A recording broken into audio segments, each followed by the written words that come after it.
Welcome, my friends.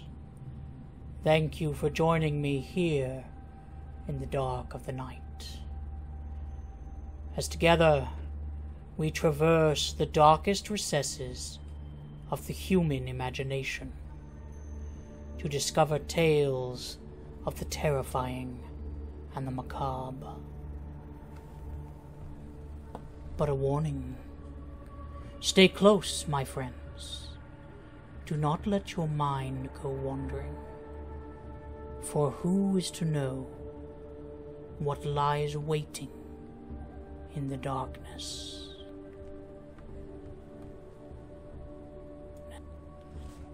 Tonight we traverse the imagination of Charles Dickens with his tale, The Signalman.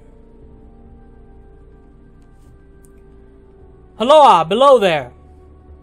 When he heard a voice thus calling to him, he was standing at the door of his box, with a flag in his hand, furled round its short pole.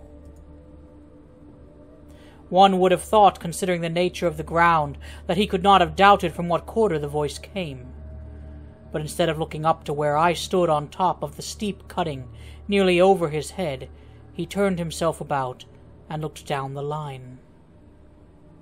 There was something remarkable in his manner of doing so, though I could not have said for my life what. But I know it was remarkable enough to attract my notice, even though his figure was foreshortened and shadowed, down in the deep trench, and mine was high above him, so steeped in the glow of an angry sunset that I had shaded my eyes with my hand before I saw him at all. "Halloa, below!" From looking down the line, he turned himself about again, and raising his eyes, saw my figure high above him. "Is there any path by which I can come down and speak to you?" He looked up at me without replying, and I looked down at him without pressing him too soon, with a repetition of my idle question. Just then there came a vague vibration in the earth and air, quickly changing into a violent pulsation, and an oncoming rush that caused me to start back, as though it had force to draw me down. When such a vapor as rose to my height from this rapid train had passed me, and was skimming away over the landscape, I looked down again, and saw him refurling the flag he had shown while the train went by. I repeated my inquiry. After a pause, during which he seemed to regard me with fixed attention, he motioned with his rolled-up flag towards a point on my level, some 200 or 300 yards distant. I called down to him, "All right," and made for that point. There, by dint of looking closely about me, I found a rough, zigzag, descending path notched out, which I followed. The cutting was extremely deep and unusually precipitate. It was made through a clammy stone that became oozier and wetter as I went down. For these reasons I found the way long enough to give me time to recall a singular air of reluctance or compulsion with which he had pointed out the path. When I came down low enough upon the zigzag descent to see him again, I saw that he was standing between the rails on the way by the train had lately passed, in an attitude as if he were waiting for me to appear. He had his left hand at his chin, and that left elbow rested on his right hand, crossed over his breast. His attitude was one of such expectation and watchfulness that I stopped a moment, wondering at it. I resumed my downward way, and stepping out upon the level of the railroad, and drawing nearer to him, saw that he was a dark, sallow man, with a dark beard and rather heavy eyebrows. His post was in as solitary and dismal a place as ever I saw. On either side, a dripping wet wall of jagged stone, excluding all but a strip of sky. The perspective one way only a crooked prolongation of this great dungeon, the shorter perspective in the other direction terminating in a gloomy red light, and the gloomier entrance to a black tunnel, in whose massive architecture there was a barbarous, depressing, and forbidding air. So little sunlight ever found its way to this spot that it had an earthy, deadly smell, and so much cold wind rushed through it that it struck chill to me, as if I had left the natural world. Before he stirred, I was near enough to him to have touched him. Not even then removing his eyes from mine, he stepped back one step and lifted his hand. This was a lonesome post to occupy, I said, and it had riveted my attention when I looked down from up yonder. A visitor was a rarity, I should suppose, not an unwelcome rarity, I hoped. In me he merely saw a man who had been shut up within narrow limits all his life, and who, being at last set free, had a newly awakened interest in these great works. To such purpose I spoke to him, but I am far from sure of the terms I used, for besides that I am not happy in opening any conversation. There was something in the man that daunted me. He directed a most curious look towards the red light near the tunnel's mouth, and looked all about it, as if something were missing from it. And then he looked at me. That light was part of his charge, was it not? He answered in a low voice, "Don't you know it is?" The monstrous thought came into my mind as I perused the fixed eyes and saturnine face that this was a spirit, not a man. I have speculated since whether there may have been infection in his mind. In my turn I stepped back, but in making the action I detected in his eyes some latent fear of me. This put the monstrous thought to flight. "You look at me," I said, forcing a smile, "as if you had a dread of me." "I was doubtful," he returned, "whether I had seen you before." "Where?" He pointed to the red light he had looked at. "There," I said. Intently watchful of me, he replied, but without sound, "Yes." "My good fellow, what should I do there?" "However, be that as it may, I never was there, you may swear." "I think I may," he rejoined. "Yes, I am sure I may." His manner cleared, like my own. He replied to my remarks with readiness, and in well-chosen words. Had he much to do there? Yes, that was to say, he had enough responsibility to bear. But exactness and watchfulness were what was required of him, and of actual work, manual labor, he had next to none. To change that signal, to trim those lights, and to turn this iron handle now and then, was all he had to do under that head. Regarding those many long and lonely hours of which I seemed to make so much, he could only say that the routine of his life had shaped itself into that form, and he had grown used to it. He had taught himself a language down here, if only to know it by sight, and to have formed his own crude ideas of its pronunciation could be called learning it. He had also worked at fractions and decimals, and tried a little algebra, but he was, and had been as a boy, a poor hand at figures. Was it necessary for him when on duty always to remain in that channel of damp air, And could he never rise into the sunshine from between those high stone walls? Why, that depended upon times and circumstances. Under some conditions there would be less upon the line than under others, and the same held good as to certain hours of the day and night. In bright weather he did choose occasions for getting a little above these lower shadows, but being at all times liable to be called by his electric bell, and at such times listening for it with redoubled anxiety, the relief was less than I would suppose. He took me into his box, where there was a fire,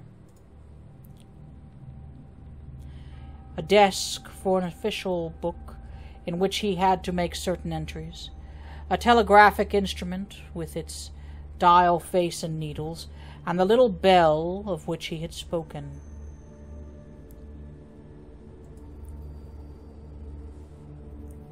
On my trusting that he would excuse the remark that he had been well educated, and I hoped I might say without offence, perhaps educated above that station, he observed that instances of slight incongruity in such wise would rarely be found wanting among large bodies of men, that he had heard it was so in workhouses, in the police force, even in that last desperate resource, the army, and that he knew it was so, more or less, in any great railway staff.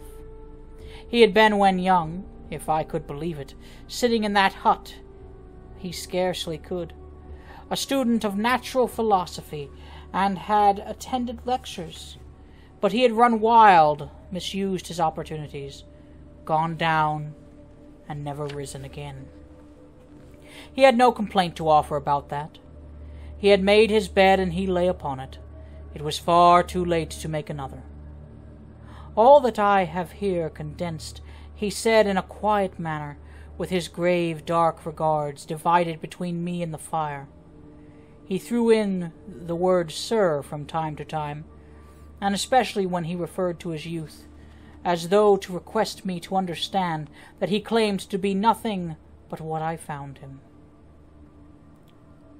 He was several times interrupted by the little bell, and had to read off messages and send replies. Once he had to stand without the door and display a flag as a train passed, and make some verbal communication to the driver. In the discharge of his duties I observed him to be remarkably exact and vigilant, breaking off his discourse at a syllable, and remaining silent until what he had to do was done. In a word, I should have set this man down as one of the safest of men to be employed in that capacity, but for the circumstance that while he was speaking to me, he twice broke off with a fallen colour, turned his face towards the little bell when it did not ring, opened the door of the hut, which was kept shut to exclude the unhealthy damp, and looked out towards the red light near the mouth of the tunnel. On both of those occasions he came back to the fire with the inexplicable air upon him which I had remarked, without being able to define when we were so far asunder. Said I, when I rose to leave him, "You almost make me think that I have met with a contented man." I am afraid I must acknowledge that I said it to lead him on. "I believe I used to be so," he rejoined, in the low voice in which he had first spoken. "But I am troubled, sir. I am troubled."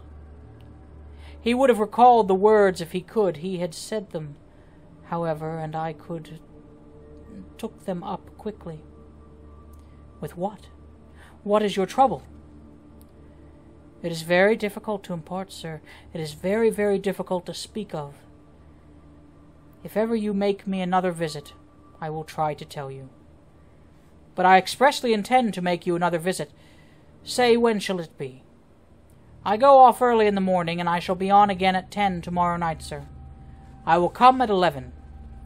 He thanked me, and went out at the door with me. "I'll show my white light, sir," he said in his peculiar low voice, "till you have found the way up. When you have found it, don't call out, and when you are at the top, don't call out."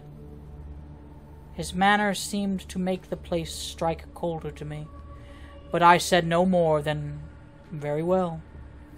And when you come down tomorrow night, don't call out.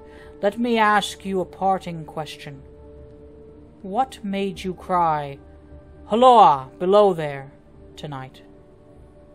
"Heaven knows," I said. "I cried something to that effect." "Not to that effect, sir.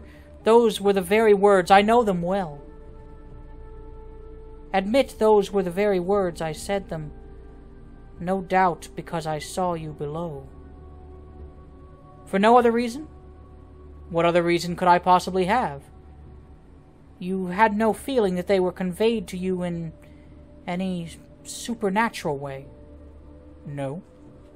He wished me good night and held up his light. I walked up the side of the down line of rails, with a very disagreeable sensation of a train coming behind me, until I found the path. It was easier to mount than it was to descend, and I got back to my inn without any adventure. Punctual to my appointment, I placed my foot on the first notch of the zigzag the next night, as the distant clocks were striking 11. He was waiting for me at the bottom with his white light on. "I have not called out," I said, when we came close together. "May I speak now?" "By all means, sir." "Good night, then, and here's my hand." "Good night, sir, and here's mine." With that we walked side by side to his box, entered it, closed the door, and sat down by the fire. "I have made up my mind, sir," he began, bending forward as soon as we were seated, and speaking in a tone but a little above a whisper, "that you shall not have to ask me twice what troubles me. I took you for someone else yesterday evening. That troubles me." "That mistake?" "No, that someone else." "Who is it?" "I don't know." "Like me?" "I don't know. I never saw the face. The left arm is across the face, and the right arm is waved, violently waved this way." I followed his action with my eyes, and it was the action of an arm gesticulating with the utmost passion and vehemence. "For God's sake, clear the way." "One moonlight night," said the man, "I was sitting here, when I heard a voice cry, 'Hulloa, below there!' I started up, looked from that door, and saw this someone else standing by the red light near the tunnel, waving as I just now showed you. The voice seemed hoarse with shouting, and it cried, 'Look out! Look out!' And then again, 'Hulloa, below there! Look out!' I caught up my lamp, turned it on red, and ran towards the figure, calling, 'What's wrong? What has happened? Where?' It stood just outside the blackness of the tunnel.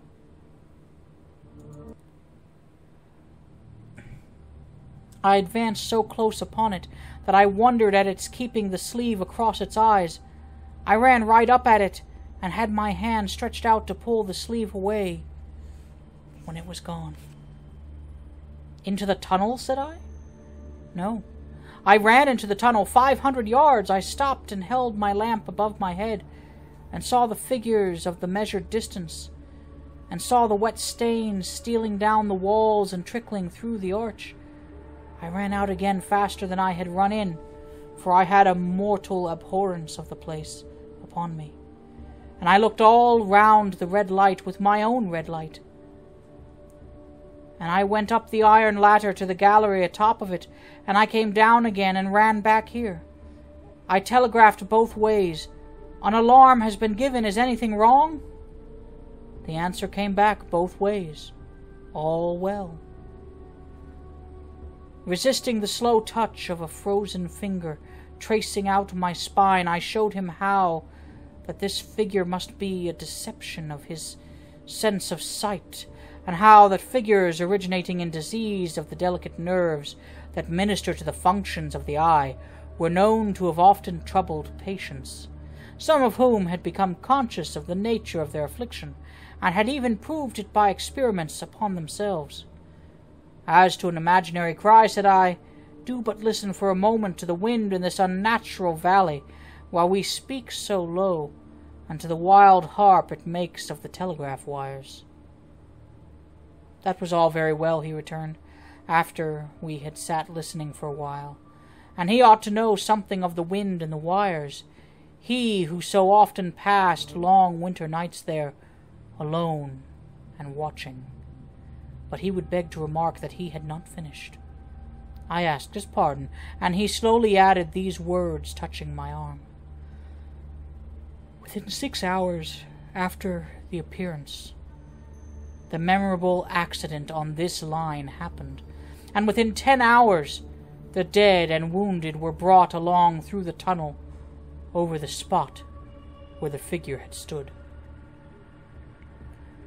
A disagreeable shudder crept in over me, but I did my best against it.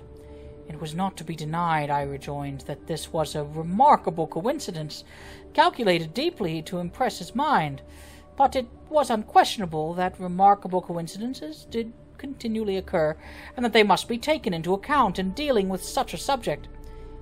Though, to be sure, I must admit," I added, for I thought I saw that he was going to bring the objection to bear upon me, "men of common sense did not allow much for coincidences in making the ordinary calculations of life." He again begged to remark that he had not finished. I again begged his pardon, being betrayed into interruptions. "This," he said, again laying his hand upon my arm, and glancing over his shoulder with hollow eyes, "was just a year ago." 6 or 7 months passed, and I had recovered from the surprise and shock when one morning, as the day was breaking, I, standing at the door, looked towards the red light and saw the spectre again. He stopped with a fixed look at me. Did it cry out? No, it was silent. Did it wave its arm? No, it leaned against the shaft of the light, with both hands before the face like this. Once more I followed his action with my eyes. It was an action of mourning. I have seen such an attitude in stone figures on tombs. Did you go up to it? I came in and sat down, partly to collect my thoughts, partly because it had turned me faint. When I went to the door again, daylight was above me, and the ghost was gone. But nothing followed, nothing came of this. He touched me on the arm with his forefinger, twice or thrice, giving a ghastly nod each time. That very day, as a train came out of the tunnel, I noticed at a carriage window on my side what looked like a confusion of hands and heads, and something waved. I saw it just in time to signal the driver, "Stop!" He shut off and put his brake on, but the train drifted past here 150 yards or more. I ran after it, and as I went along, heard terrible screams and cries. A beautiful young lady had died instantaneously in one of the compartments, and was brought in here and laid down on this floor between us. Involuntarily I pushed my chair back as I looked from the boards at which he pointed to himself. True, sir, true. Precisely as it happened, so I tell it you. I could think of nothing to say to any purpose, and my mouth was very dry. The wind and the wires took up the story with a long, lamenting wail. He resumed. Now, sir, mark this, and judge how my mind is troubled. The spectre came back a week ago. Ever since it has been there, now and again, by fits and starts. At the light, at the danger light. What does it seem to do? He repeated, if possible with increased passion and vehemence, that former gesticulation of, "For God's sake, clear the way." Then he went on. I have no peace or rest for it. It calls to me, for many minutes together in an agonized manner. "Below there, look out, look out!" It stands waving to me. It rings my little bell. I caught at that. Did it ring your bell yesterday? When I was here? And you went to the door. Twice. Why, see, said I, how your imagination misleads you. My eyes were on the bell, and my ears were open to the bell, and if I am a living man, it did not ring at those times. No, nor at any other time, except when it was rung in the natural course of its physical things by the station communicating with you. He shook his head. I have never made a mistake as to that yet, sir. I have never confused the spectre's ring with the man's. The ghost's ring is a strange vibration in the bell, that it derives from nothing else, and I have not asserted that the bell stirs to the eye. I don't wonder that you failed to hear it, but I heard it. And did the spectre seem to be there when you looked out? It was there. Both times? He repeated firmly. Both times. Will you come to the door with me and look for it now? He bit his underlip, as though he were somewhat unwilling, but arose. I opened the door, and stood on the step, while he stood in the doorway. There was the danger light. There was the dismal mouth of the tunnel. There were the high, wet stone walls of the cutting. There were the stars above them. Do you see it? I asked him, taking particular note of his face. His eyes were prominent and strained, but not very much more so, perhaps, than my own had been when I directed them earnestly towards the same spot. No, he answered, it is not there. Agreed, said I. We went in again, shut the door, and resumed our seats.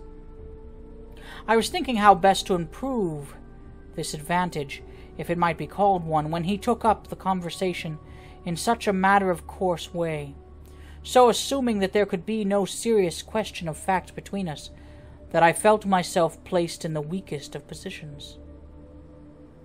By this time you will fully understand, sir, he said, that what troubles me so dreadfully is the question, what does the spectre mean? I'm not sure, I told him, that I did fully understand. Well, what is it warning against? He said, ruminating, with his eyes on the fire, and only by times turning them on me. What is the danger? Where is the danger? There is danger overhanging somewhere on the line. Some dreadful calamity will happen.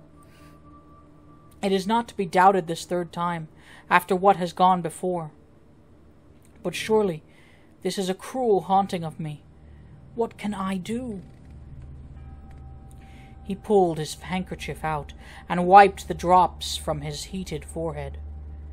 If I telegraph danger on either side of me, or on both, I can give no reason for it, he went on, wiping the palms of his hand. I should get into trouble, and do no good. They would think I was mad. This is the way it would work. Message, danger, take care. Answer, what danger, where? Message, don't know. But for God's sake, take care. They would displace me. What else could they do? His pain of mind was almost pitiable to see. It was the mental torture of a conscientious man, oppressed beyond endurance by an unintelligible responsibility involving life. When it first stood under the danger light, he went on, putting his dark hair back from his head and drawing his hands outward across his temples in extremely feverish distress. Why not tell me where that accident was to happen if it must happen? Why not tell me how it could be averted if it could have been averted? When on its second coming it hit its face, why not tell me instead she's going to die, let them keep her at home? If it came on those two occasions only to show me that its warnings were true, and so to prepare me for the third, why not warn me plainly now?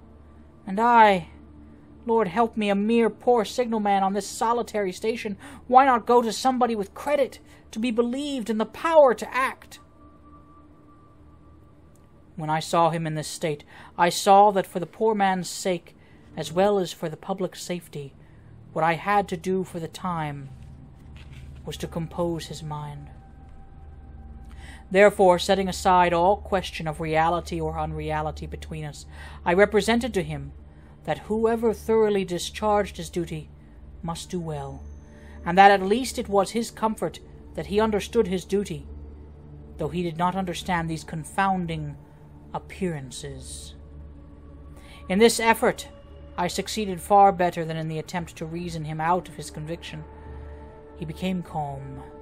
The occupations incidental to his post, as the night advanced, began to make larger demands on his attention, and I left him at 2 in the morning. I had offered to stay through the night, but he would not hear of it.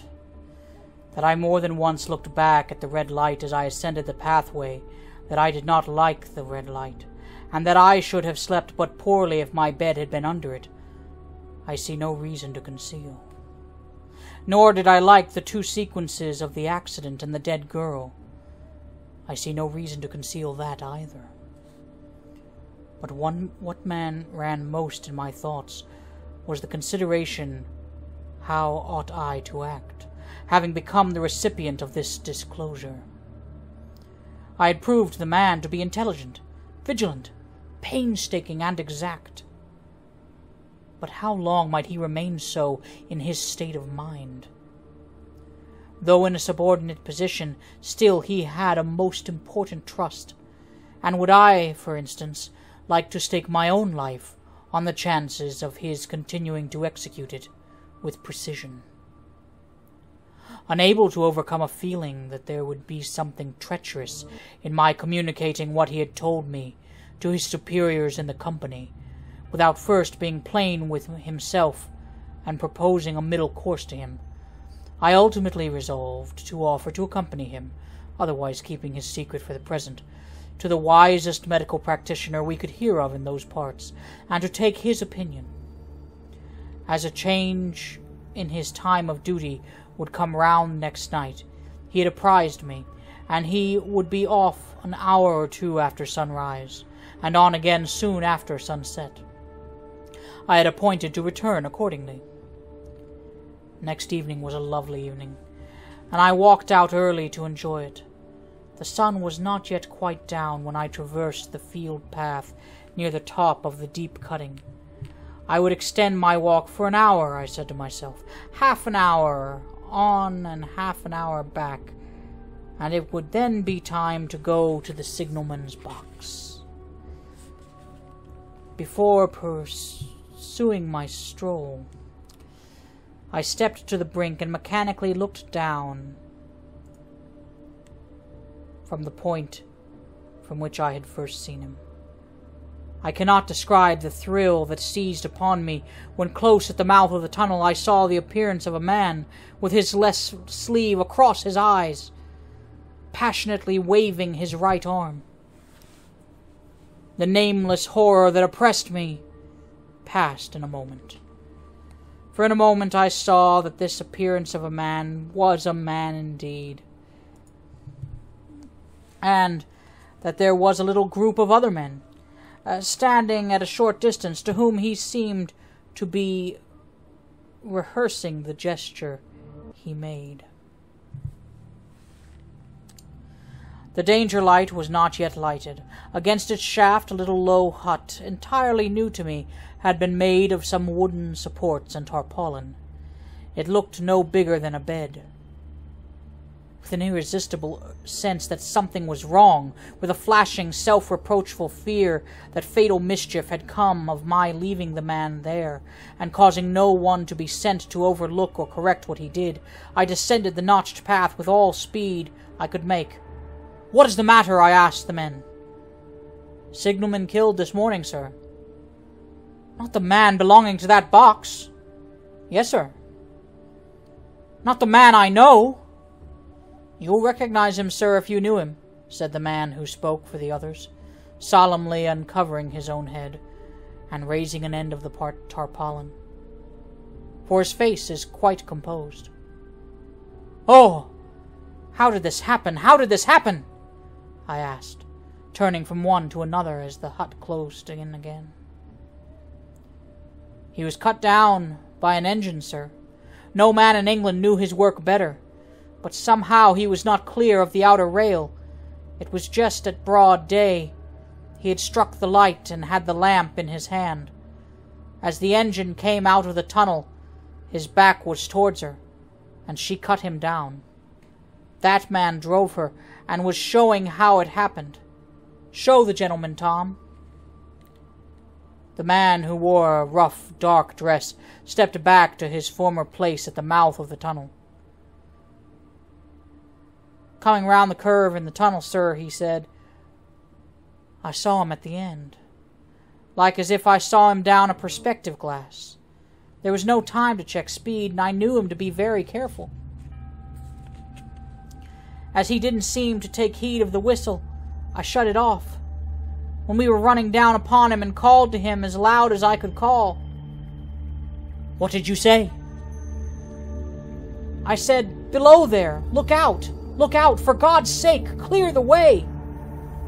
I started. It was a dreadful time, sir. I never left off calling to him. I put this arm before my eyes not to see, and I waved this arm to the last, but it was no use." Without prolonging the narrative to dwell on any one of its curious circumstances more than on any other, I may, in closing it, point out the coincidence that the warning of the engine driver included not only the words which the unfortunate signalman had repeated to me as haunting him, but also the words which I myself, not he, had attached, and that only in my mind, to the gesticulations he had imitated.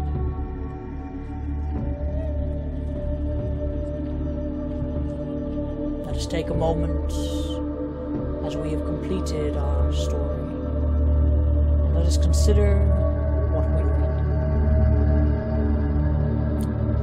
So it's a very interesting tale. Charles Dickens, of course, is one of the most famous authors in history. Famous for stories like A Tale of Two Cities and Oliver Twist, David Copperfield, Great Expectations, and of course his most famous ghost story, Christmas Carol.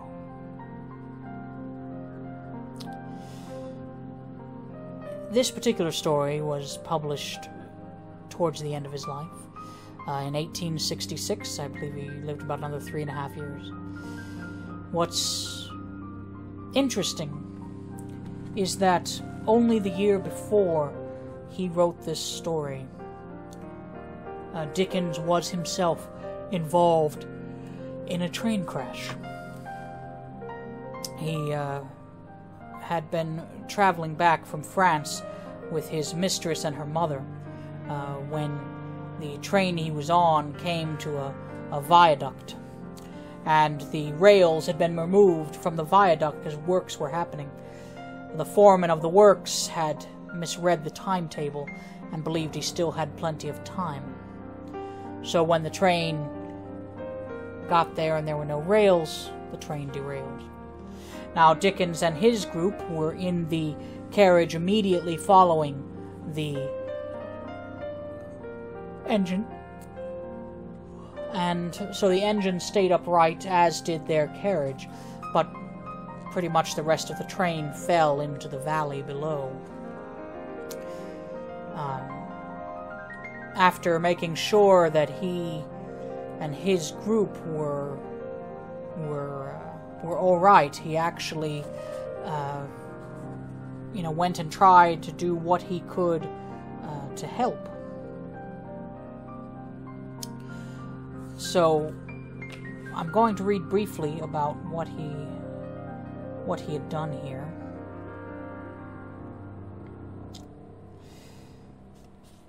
Dickens sprang into action and worked some hours among the dying and the dead. This was a phrase he used with variations in more than 20 letters composed in the aftermath of the disaster. He filled his hat with river water to refresh some of the casualties. He tried to prepare a dazed but unscathed passenger for the encounter with his wife's body in one of the smashed-up carriages. He administered brandy to 2 of the injured, a man staggering about with his skull cut across, and a woman lying with her head against a tree. but both died soon after. Dickens later described the woman's leaden-colored face, over which blood was running in a number of distinct little streams. Now, it should be noted that Dickens, while normally very loving of publicity, very publicity-oriented sort of fellow, did not want any publicity for this. Now, the specific reasons, there's a couple possibilities. It could be he was just being humble, and, didn't want to think about his heroics. It could also merely simply be that since he was traveling with his mistress and her mother, that this might be information that he was afraid of getting out to the public. Didn't want a scandal, if you will. But even though he stayed away from the public inquest, some of the guards on the train had recognized him, and so it did get out to the press, which kind of praised him as a hero. It should be pointed out that one publication even produced an artist's impression of the scene, with the novelist in the foreground offering a water-filled hat to a swooning young woman. The only acknowledgement he ever made was a small bit published with his book, Our Mutual Friend.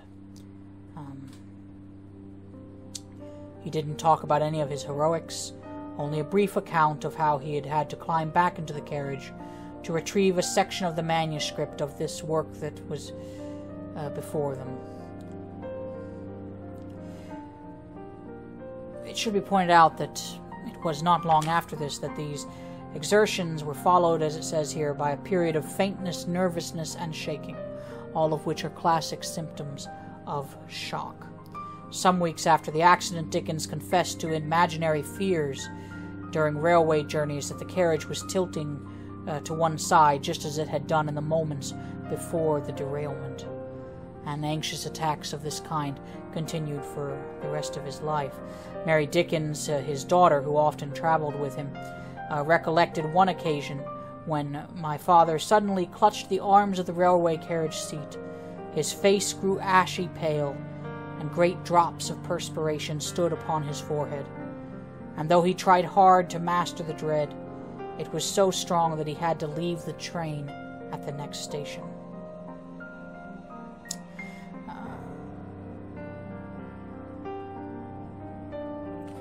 Of course, at the time, they didn't really have an idea of what we now call post-traumatic stress. But a lot of Dickens' experiences definitely fits in with that possibility of post-traumatic stress disorder.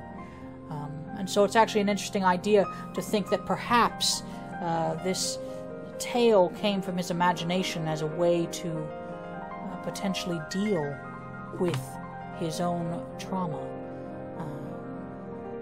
So I just thought that was an interesting tale. I think there's a very interesting story, and I hope you all enjoyed it. And I hope you will join me next week as we read another horror tale. But as we look at the background behind me, please remember, my friends, that even in the darkest of night, there is still light. Thank you, and have a good night. Thank